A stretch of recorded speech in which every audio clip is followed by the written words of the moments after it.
You found yourself on another edition of Let 'Em Know Kings United, and on today's episode, the Cavaliers battled back, but their comeback falls short as the Toronto Raptors scored a controversial win over the Cleveland Cavaliers. We're going to break down this loss and explain the controversy right here on Let 'Em Know Kings United.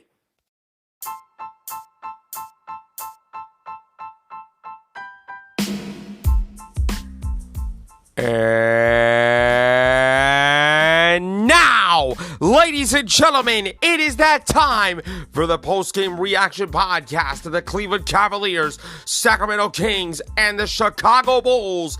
This is Let 'Em Know Kings United.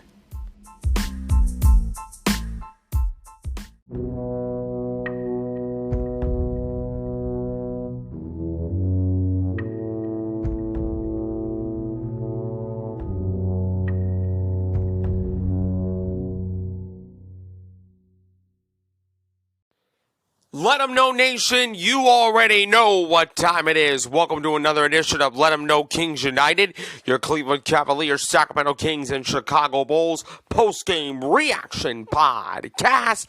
And I am your host, Scarlett Weisberg. Thank you so much for tuning into today's show. And you can find Let 'em Know Kings United, which is 100% completely free and available on Amazon Music, Google Podcast, iHeartRadio, Spotify, Radio Public, Pandora, or wherever else you want to listen to this show. Give the show a follow on those platforms if you can, please. Turn on your notifications so you know about the next episode. Please rate, spread the word out to your friends, and give Let 'Em Know Kings United a 5-star review on every podcast platform you want to listen to this on. It is a great way to support the podcast, and I appreciate every single one of you for tuning in. Well, the Cleveland Cavaliers were close to be the cardiac Cavs again as they almost made another miraculous, thrilling comeback attempt. Well, unfortunately for Cleveland, it fell just a tad short as the Toronto Raptors beat the Cleveland Cavaliers by a final score of 124-121. But I think there was some controversy. Now, the Toronto Raptors, they were coming off probably the most embarrassing loss in the history of the franchise. I mean, snapping the Detroit Pistons' 28-game winning streak. I mean, my God, right? My God. I don't mean to laugh, but I had to laugh because if I was a Toronto Raptors fan, I should be embarrassed. Like, I should be embarrassed, disgusted, and I cannot be trusted. How could you be the team that ends a historic losing streak for the worst team of all time, the Detroit Pistons? But, I digress because the Raptors actually came with a new look. And no, I'm not talking about the team mascot. No, I'm talking about the new arena. No, I'm not talking about all that kind of stuff. What I am talking about, though, is how the Toronto Raptors upgraded some players. They got R.J. Barrett, and Emmanuel Quickly from the New York Knicks in exchange for OG Anunoby and Precious Achiuwa. Those two players, OG and Precious, are going to New York, while RJ comes home to Canada, and Emmanuel Quickly gives them a sharp shooting weapon. Now, my reaction to this trade is if you are a New York Knicks fan, you should be sorry as hell because you are clearly losing this trade. I mean, how could you trade R.J. Barrett? I understand that he was in a tough situation in New York, so I get that area. I get that perspective, all right? But you trade Emmanuel Quickly, a guy who was the runner-up for Sixth Man of the Year, a guy who is a proven scorer, a guy that can give you like 20 points coming off the bench for New York. Now he's in the starting lineup for the Toronto Raptors, and he dropped 14 points in his Toronto Raptor debut. Let me tell you something. If you are a Toronto Raptor fan, I am proud. I am proud of you guys because you got a genuine score in Emmanuel Quickly. I question R.J. Barrett. Because come playoff time, R.J. Barrett seems to fold. I don't question the amount of talent that R.J. Barrett has, as hopefully the new hopefully the head coach for Toronto, Darko Rajakovic, could put RJ Barrett and Emmanuel Quickley over the top, because I think Tom Thibodeau clearly, I should say, fumbled their careers in the New York Knicks. But that's neither here nor there. But the story of the game for Toronto was Pascal Siakam. This dude dropped 36 points. He was hoping,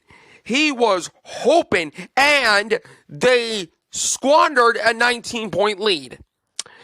The Toronto Raptors had a 19-point lead in this game, and the Cleveland Cavaliers took the lead back, but at the end of the game, the Toronto Raptors pushed up another gear a little bit and were able to hold on for a 3-point 124-121 win. RJ Barrett, 19 points and 9 rebounds, nearly a double-double in his Raptors debut. Emmanuel Quickley added 14 in the players' first start.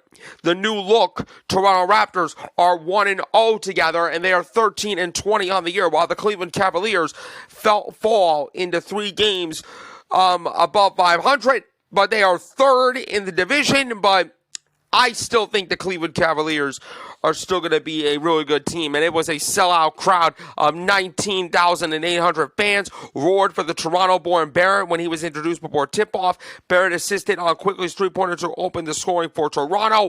RJ Barrett, in his first home game in his home country in Canada, said, "This was special. Way better than any other time I played before. That was a special one I'll always appreciate." Scotty Barnes, he scored 20 points, and Dennis Schroeder added 12 off the bench as the Raptors bounced back after falling at Detroit on Saturday, with the Pistons snapped an NBA record-tying 28-game losing streak. The ultimate trap game, and the Toronto Raptors fell into the trap. Like I said, if you are a Toronto fan, I should be embarrassed that I lost to the Detroit Pistons.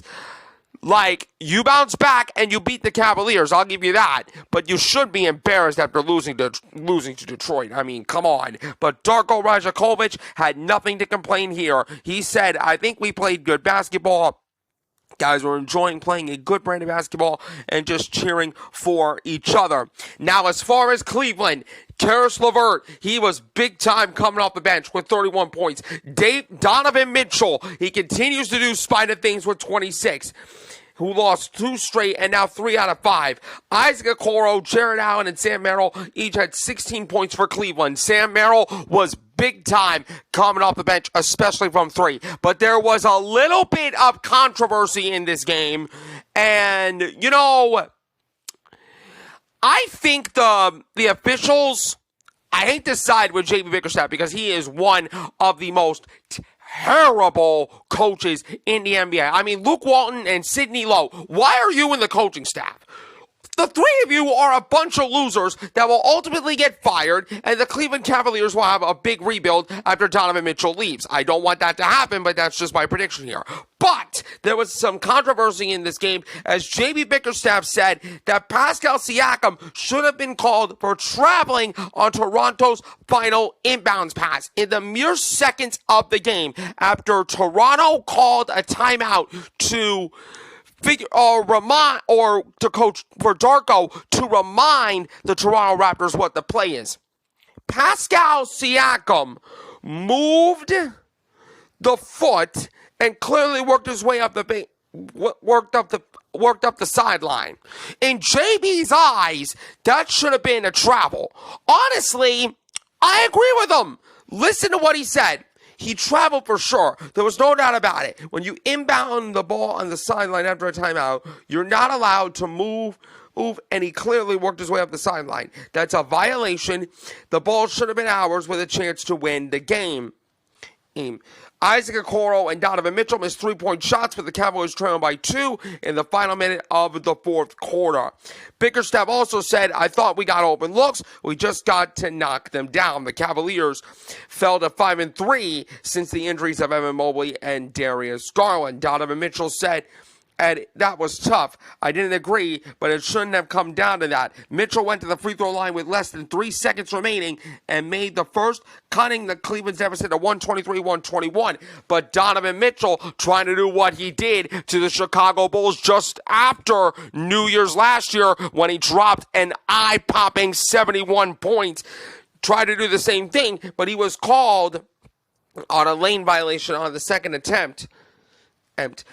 After the inbound, Barnes won a pair of free throws with 1.3 seconds to go, and then sealed the win by picking off Cleveland's long inbound pass. Donovan Mitchell says we kind of put ourselves behind the 8 ball to start the game as Toronto built a 59-40 advantage midway through the second quarter and led 67-59 at the half. But to the Cleveland Cavaliers' credit, they battled back. Mitchell's tie-breaking three-pointer with 6:48 left in the fourth put Cleveland up 111-108 and gave the Cavaliers their first lead since the opening period. Now, here's my thing as far as the game. When you get off to a really bad start, like the Cleveland Cavaliers did, giving up 41 points in the opening quarter to a decent Toronto team. They're not good, but they're decent. They might be better now because of R.J. Barrett and Emmanuel Quickley, but one game together, it's too hard to tell. But they could be a good team, but right now they are decent. But when the Cavaliers gave up 41 points to start the game, it became a big hole for the Cleveland Cavaliers to come back from. But I admire the effort. I give the Cleveland Cavaliers credit for fighting hard and fighting back, making this a ball game, especially late in the fourth. But Toronto was able to hold on and scrap their way to a 124-121 win. John Michael said after the game the Toronto Raptors survived, and boy did they ever, because Cleveland was in position to win the game, especially given that they almost made another miracle comeback. Not as impressive as they done in Dallas, but still a very valiant effort for the Cleveland Cavaliers to at least come back and make this a ball game. Both teams shot 48% from the field. Both teams really struggled from three, but Toronto had the better edge, 36% compared to 33%. The rebounds were 47-43 in favor of Toronto. The assists were 25 apiece. The steals were 9-5 in favor of Cleveland. The blocks were 4-2 in favor of Toronto. The turnovers, 11 turnovers for Toronto, only 9 for Cleveland. The points of the paint, Cleveland had the advantage, 56-52. The fast break points were 19-17 in favor of the Cleveland Cavaliers. Karis LeVert led the Cleveland Cavaliers in scoring off the bench. He finished with 31 points. He also had 4 rebounds and 4 assists. Donovan Mitchell with 26 points, 7 rebounds, 7 assists, and 4 big-time steals. Max Strus, where the hell have you been? Like, seriously, where the hell are you? Only 6 points, 6 rebounds, 3 assists. I get that you are a +9, but your shooting stroke in 37 minutes, you only dropped 6 points? Disgusting. Isaac Okoro, 16 points, 3 rebounds, 3 assists, 2 steals, and a rebound. Jared Allen, another double-double for him with 16 points and 11 big boards. Sam Merrill off the bench, dropping 16 points. He was 4 for 8 from 3, including a couple of those threes in the fourth quarter. He had 3 rebounds and an assist as well. As far as the Toronto Raptors, Pascal Siakam was the star of the show. 36 points, 5 rebounds, 2 assists, and a steal. He was 5 for 8 from the three-point line. He was 13 of 20 from the field. Scotty Barnes, 20 points, 6 rebounds, 5 assists, 1 steal, and 1 big-time block. R.J. Barrett in his first game back home in Canada, he dropped nearly 20 points with 9 rebounds and an assist. And Emmanuel Quickley's first game in Toronto, 14.6 rebounds, 3 assists, 2 steals. Off the bench, Dennis Schroeder with 12 points. He also had 8 assists and 3 rebounds. So the moral of the story is the Cleveland Cavaliers got off to one of their bad starts of the game, giving up 41 points in the first quarter. I admire the fact that in the fourth quarter, especially in the second half, the Cleveland Cavaliers made it a ball game. But a controversial missed call of a traveling violation and the early hold that the Cavaliers dug themselves on gave Toronto the ability to hold on despite squandering a 19-point lead, to hold on to get the win by 3. I admire the Cleveland Cavaliers making a comeback and making it a game, but the attempt of the comeback falls just short. That's going to do it for today's edition of Let 'Em Know Kings United. You can find this show on Amazon Music, Google Podcast, iHeartRadio, Spotify, Radio Public, Pandora, or wherever else you want to listen to this show. By the way, it is 100% completely free and available. Give the show a follow on those platforms. Turn on your notifications so you know about the next episode. Please rate, spread the word out to your friends, and give Let 'Em Know Kings United a 5-star review on whatever podcast platform you're listening to this on. I am your host, Skylar Weisberg. Thank you for tuning in as always, and I will see you right back here for another edition of Let 'Em Know Kings United.